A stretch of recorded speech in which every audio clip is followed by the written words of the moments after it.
Então, aujourd'hui, nous allons apprendre aussi les accents en français. Aê, vamos aprender também os accents en français, né? Tá bom? Lembrando que a palavra accent en français, é claro que se eu falar, por exemplo, Maria a un accent espanhol, né? A Maria tem um sotaque espanhol. Então, também, o accent, a palavra accent também pode dar a ideia de sotaque, tá bom? Mas aqui eu estou falando de les accents. Olha a liaison, les accents, tá? Les accents. Então, vamos falar dos accents. Primeiro, você sempre fala a vogal. Quando você está soletrando, você sempre fala primeiro a vogal e imediatamente, aí logo na sequência, você já fala o acento que vai em cima da vogal. Tudo bem? Então, esse daqui, ele é um E accent aigu. Repete aí comigo. E accent aigu. É um E acento agudo, certo? Por exemplo, a palavra café, né? O que acontece quando eu uso o acento agudo em francês? Eu fecho o som do E, tá bom? Sim, gente, o acento agudo, ele só vai em cima do E no francês, tá bom? Então, olha só, em português eu digo café, abre, né? Mas em francês, eu digo fechadinho, né? Café, tá, pessoal? Então, o acento agudo, ele vai sobre o E no francês e ele faz uma função diferente do acento agudo no português. Então, no acento agudo, no português, eu abro esse E, vai ficar E, né? Tá? E no francês vai fechar, vai ficar E, tá? Então, a palavra café em francês, café em português, né? Se escreve igualzinho em francês, mas a gente não fala café, a gente fala café, d'accord? Bravo? Então, pessoal, vamos falar agora do accent grave, vamos falar do accent grave, tá certo? Como é que funciona o accent grave, tá? Ele sim vai fazer o contrário do agudo, ele vai abrir o som, tá certo? Olha só, o agudo fecha, T, e o grave abre, Thérèse, Thérèse, tá? Então, é a mesma coisa quando eu falo, por exemplo, très bien, quando eu falo para vocês, très bien. Então, o acento grave, ele abre o som do E. Vera, o acento grave, ele vai só sobre o E? Ele vai também sobre o A e sobre o U, tá bom? Como assim, Vera? Ele vai sobre o E, tá? Que ele vai abrir o som, então vai ficar très, né? Que é o caso de très, ó, res, né? Tudo bem? Ele vai também sobre o A, quando eu digo assim, je vais à Paris, tá? Então, eu vou detalhar aqui mais sobre o accent, tá? Eu também uso à Paris, tá bom?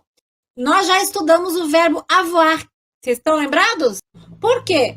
Porque é diferente de quando eu uso, por exemplo, o verbo avoir, né? Lembra que eu falo? Ir lá, voyage à Paris, sei lá, tô aqui inventando uma frase, tá? Ele tem uma viagem para Paris, percebeu? Olha só, é só para eu diferenciar. Então, o acento grave aqui é para eu diferenciar do verbo avoir, tudo bem? Ó, à Paris. Então, sempre com o nome de cidade também você vai dizer, né, vai usar o a, né? Eu moro em Paris, j'habite à Paris. Então, sempre com accent grave, tá bom? Aí, vai também sobre, o accent grave também vai sobre o U, sobre a letra U. Ah, Vera, como assim? Assim, ó. A gente já viu essa palavrinha antes, tá? Então, por exemplo, você mora onde? Né? É um exemplo aí, ó. Olha que legal. Por que eu tô explicando isso? Para vocês entenderem que também vai o acento grave aí, ó. Tu habites où? Você mora onde? Em Paris ou em Nice? Ah, entenderam? Então, gente, aqui, o que eu tô mostrando para vocês? Que o acento, ele vai diferenciar, tá bom? A palavra onde e a palavra ou. Aqui o ou é a mesma coisa que em português. É uma coisa ou outra. Você mora em Paris ou em Nice, tá bom? Então, aqui eu dei os detalhes sobre o accent grave, tá? Então, agora eu vou falar aqui para vocês do outro accent trema. Opa, trema. Então, repita aí comigo, gente. Trema. Como é que funciona o trema? O trema vai sobre o U e sobre o I. Tá certo, gente? Eu vou dar um exemplo aí para vocês, tá? O que ele indica? Ele indica que você tem que forçar ali naquela vogal, você tem que pronunciar a vogal, tá? Que tá com trema, tá certo? Por exemplo, olha a palavra Caribe, ó, tá certo? Se não tiver trema, sem trema, eu faria assim, ó, Careb, Careb. Mas como tem trema, como é que eu leio? Caraíbe, tá? Então, aqui é para marcar que a gente pronuncia, tá bom? Então, você tem que pronunciar a vogal que tem trema, tá? Que tem trema ali. Ça va? Então, vamos falar do outro. Accent circonflexe. Isso aí, accent circonflexe, tá bom? Como é que funciona o accent circonflexe, tá? Ele vai sobre o A, ele vai sobre o E, ele também vai sobre o I, também vai sobre o O e também vai sobre o U. Aí você fala para mim, Vera, né? E aí, né? O que rola aqui com o accent circunflexo, né? Olha só, quando você tem o E, ele vai pronunciar como se fosse aberto, como se a gente estivesse usando o accent grave. Lembra que vai ficar E igual no tré, tá? Tudo bem? Nas outras vogais, ele não vai variar a pronúncia. Isso é marca mesmo da grafia da palavra e tal. Não vai alterar a pronúncia, tá bom? É só em cima do E que ele vai interferir na pronúncia, tá? Então, vai ficar vai ficar aberto, tá certo? Agora, dois detalhes. Eu falei dos acentos, né? Agora eu quero falar dois detalhes aí para vocês, que é aí, então, do L apóstrofe, que a gente faz muito, né? Por quê? Porque se você tiver que soletrar, você também vai saber fazer isso, né? Então, olha só, L apóstrofe, tá? E aqui eu comentei da conjugação dos verbos em ER, que, por exemplo, os verbos que terminam com CER, a gente precisa para o sujeito nu, né? Por exemplo, o verbo comancer, eu falei sobre isso, para não ficar no coman com, e sim para dar o som de C, vai ficar com C cedilha, né? No comançon. Então, olha só. C cedille, C cedille, d'accord? Isso aí é très important para que vocês saibam aí soletrar direitinho, tá bom, galera?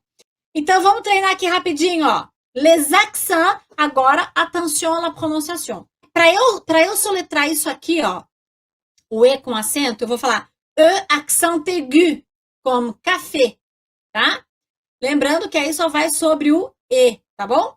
Vamos falar aqui do accent grave, tá? Ó, pessoal, para você soletrar isso aqui, eu digo E accent grave, igual também na palavra très, tá bom? E accent grave, tá? Que vai, então, sobre o E, né? Que vai abrir o som, então não vai ficar E como no acento agudo, como no accent aigu, que fica café. Então, vai abrir, vai falar très, tá? Abriu, tá? Ele vai também sobre o A, lembrando aí, tá? Para diferenciar do verbo avoir, que aqui, por exemplo, ele tem, ou ela tem, se eu quiser colocar ela aqui, né? Ele tem uma viagem a Paris. Percebeu? Então, ele vai no A também para diferenciar isso aqui, tá? Diferenciar este deste aqui, são coisas distintas, porque aqui, né, é uma preposição a Paris, né, a Paris, e aqui é o verbo ter, ele tem, então são coisas distintas. Ele vai também sobre o U, para diferenciar a palavra onde da palavra ou, né, uma coisa ou outra, tá? Você mora onde? Em Paris ou em Nice, tá bom? Vamos voltar, então, no tremar rapidinho. Então, lembrando aí, tremar, que vai sobre o U e vai sobre o I, que indica que você tem que pronunciar a letra, a vogal que está com acento trema, tá bom, gente? Tá? Por quê? Porque senão aqui eu ia ler careb, né? E não, aqui é para eu forçar ali no I, que é para sair o som do I. Caraíbe, tá?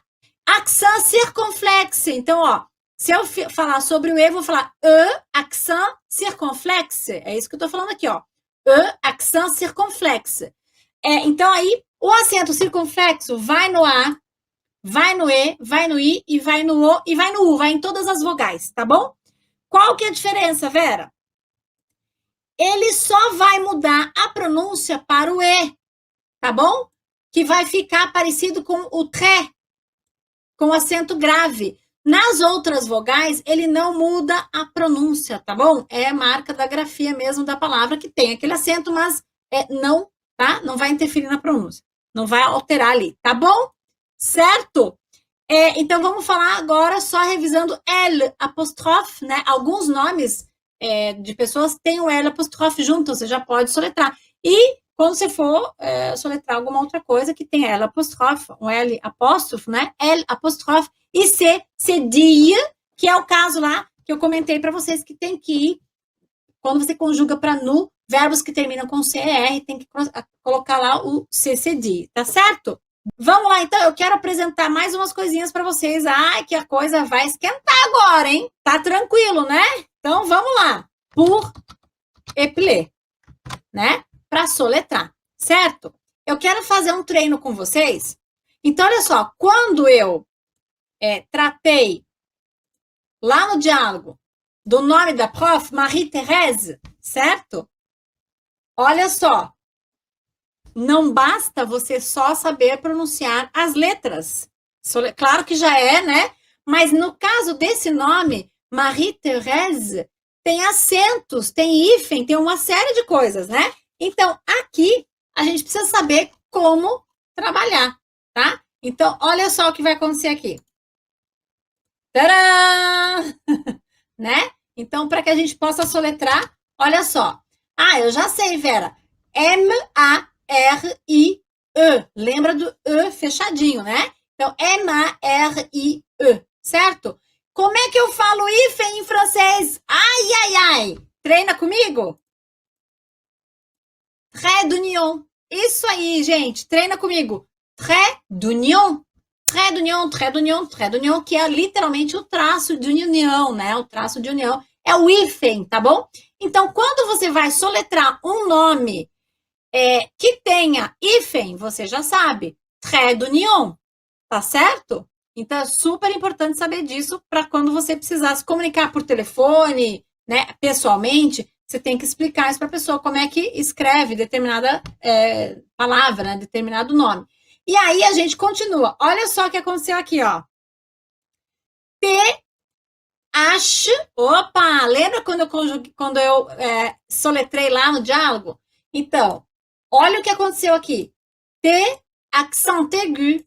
R, E, accent grave. S, E. Estão aí treinando, né? Ah, tem mais uma coisa.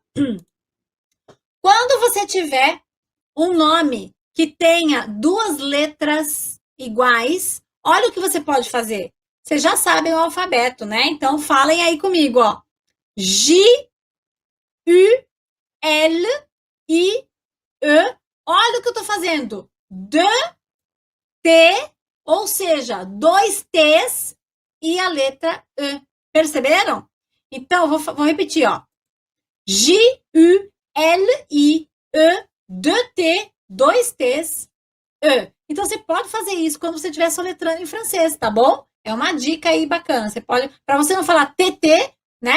Você pode, ou NN, né? NN, tá? Você pode falar 2N, 2T, tá bom?